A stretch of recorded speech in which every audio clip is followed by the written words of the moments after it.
Assalamualaikum warahmatullahi wabarakatuh. Perkenalkan, saya Taufan Saiful Midzan dengan NIM R1C124077 kelas A dari Angkatan Teknik Geologi Angkatan 2024. Pada kesempatan kali ini, saya akan mempresentasikan hasil tugas 2 mata kuliah paleontologi mengenai materi tentang cangkang foraminifera.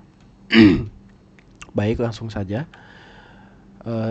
Foraminifera merupakan organisme protista laut bersel satu yang termasuk ke dalam kelompok Rhizaria dan filum Granuloreticulosa. Nama foraminifera berasal dari bahasa Latin, yaitu foramen yang berarti lubang dan fere yang berarti membawa. Nama tersebut mengacu pada adanya lubang kecil pada cangkang yang digunakan untuk keluarnya pseudopodia. Pseudopodia merupakan penjuluran sitoplasma halus berbentuk benang yang berfungsi untuk bergerak, menangkap makanan, dan berinteraksi dengan lingkungan. Foraminifera hidup di hampir seluruh lingkungan laut, mulai dari perairan dangkal, laut dalam, pantai, laguna, terumbu karang, hingga samudera terbuka. Organisme ini memiliki ukuran sangat kecil, umumnya berkisar antara 0,1 mm sampai beberapa sentimeter. Walaupun mikroskopis, foraminifera memiliki peranan sangat penting dalam ilmu geologi, khususnya paleontologi, sedimentologi, stratigrafi, paleokologi, dan eksplorasi minyak bumi. Siklus dan perkembangan foraminifera.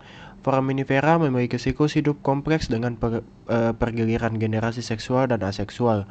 Terbagi menjadi 3. Yang pertama reproduksi aseksual, yaitu yang pertama terjadi melalui pembelahan sel, yang kedua individu menghasilkan keturunan tanpa peleburan gamet, yang ketiga menghasilkan banyak individu baru.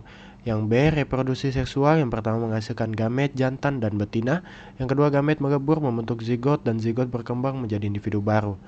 Pergiliran generasi ini terdapat 2 fase utama. Untuk gamon itu fase seksual, sementara agamon adalah fase aseksual.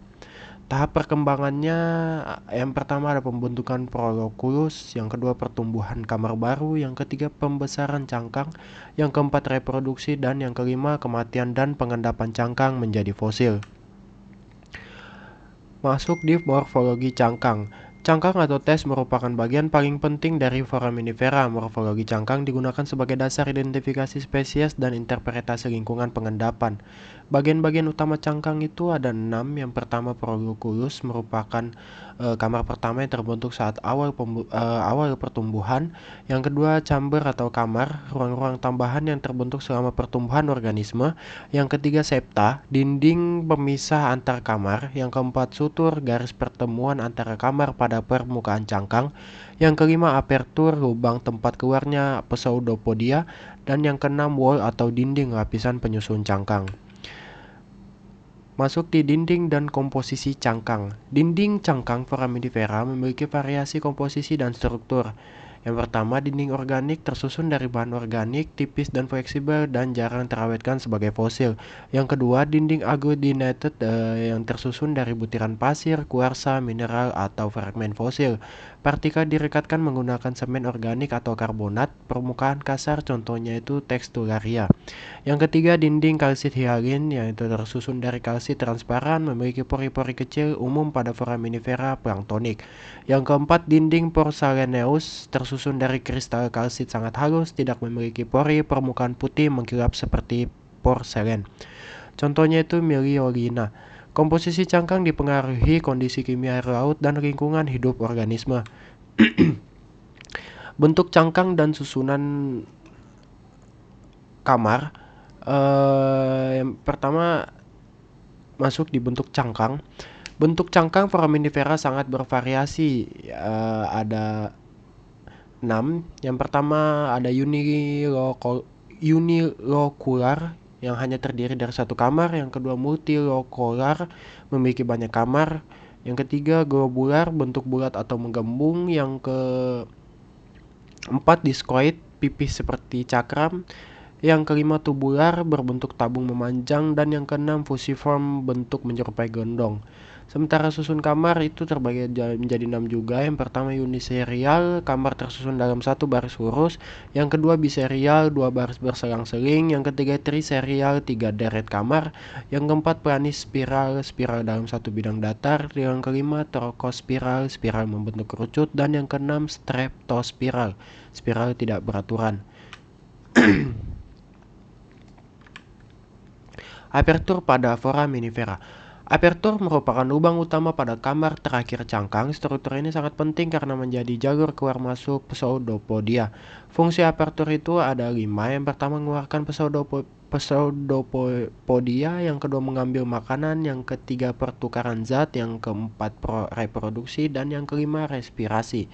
Jenis apertur ada 5. Yang pertama, simple apertur, lubang tunggal sederhana. Yang kedua, multiple apertur, memiliki beberapa lubang kecil. Yang ketiga, terminal apertur, terletak di ujung kamar terakhir. Yang keempat, basal apertur, terletak di bagian dasar kamar. Dan yang kelima, interior marginal apertur, terletak di batas antar kamar. Bentuk apertur sangat penting dalam identifikasi taksonomi. Ornamentasi atau hiasan cangkang pada foraminifera. Ornamentasi adalah hiasan atau struktur tambahan pada permukaan cangkang foraminifera. Ornamentasi menjadi ciri penting untuk identifikasi spesies dan membantu organisme beradaptasi dengan lingkungan. Jenis ornamentasi ada 9. Yang pertama, kostal atau rusuk. Tonjolan memanjang seperti rusuk pada cangkang berfungsi memperkuat cangkang. Yang kedua, spines atau duri. Tonjolan tajam pada permukaan cangkang membantu perlindungan dan kemampuan mengapung. Yang ketiga, granules atau granula. Tonjolan kecil berbentuk butiran yang membuat permukaan kasar. Yang keempat, reticulet atau jala. Pola seperti anyaman atau jaring pada permukaan cangkang. Yang kelima, pustulus atau pustula. Tonjolan kecil menyerupai bintik atau kutil. Yang keenam, kil atau karina. Tonjolan seperti sirip pada tepi cangkang yang membantu keseimbangan.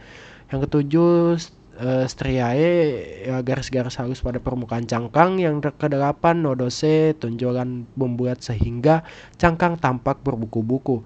Yang kesembilan, perforate, permukaan cangkang memiliki pori-pori kecil untuk pertukaran zat dan keluarnya pseudopodia. Oke, baik, sekian hasil presentasi tugas 2 paleontologi. Saya Taufan Saiful Mizan, pamit undur diri. Mohon maaf jika ada kesalahan kata. Wabillahi taufiq wal hidayah. Wassalamualaikum warahmatullahi wabarakatuh.